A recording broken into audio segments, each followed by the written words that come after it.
Со 69 гласа за, 1 воздржан без присуство на опозицијата, по втор пат собранието денеска го ратификуваше договорот со Грција. Потребата од законот за ратификација образложи министерот за надворешни работи Никола Димитров, кој рече дека со овој договор само се етаблира идентитетот, но и порача дека со него не се загрозува македонската посебност. Ве уверувам дека ниту јас, ниту било кој член или председателот пак на владата на Република Македонија прифаќа такви идеи.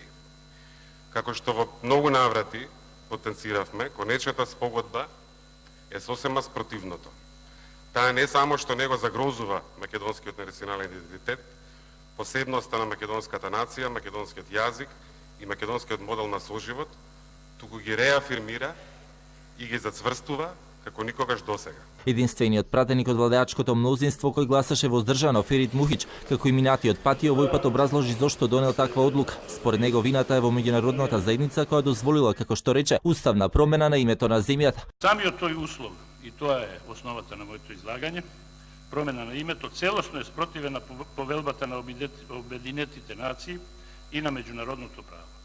Станува збор за апсолутен преседан. Од опозицијската ВМРО ДПМН кој пак ја бойкотира и оваа седница како и претходната на која се гласаше ратификацијата пред почетокот, во изјава за медиумите, најавија и кривична против собранискиот спикер Џафери бидејќи смета дека го прекршил деловникот за работа. Генералниот секретар на партијата Игор Јанушев порача дека спроведувањето на договорот без подпис на шефот на државата е кривично дело за кое се одговара. Предупредуваме дека објавувањето на новој договор без подпис на председателот е кривично дело кое не застарува и за кое се одговара.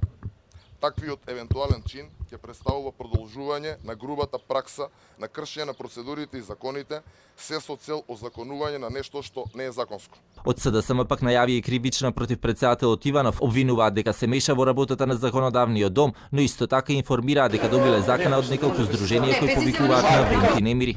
Утрово до пратениците е пристигнат плик со писмо од некое здружение на граѓани кое што се вика Ние македонскиот народ, во кое што на пратениците им подвлекуваат дека со гласањето за ќе имаат кривична одговорност, ќе предизвикаат немири во државата, предвремени парламентарни избори и многу извесно ќе завршат во затвор. Ратификацијата на договорот со Грција се случува по втор пат во законодавниот дом, откако првиот пат председателот Иванов одби да го подпише. Достига неколку пати во изјавите за медиумите тој потенцираше дека ќе го употреби џебното вето. Едно од можните, но и најверојатни решенија е договорот да се најде во службен весник и без подпис на председателот на државата, односно само со подпис на собранискиот спикер Џафери.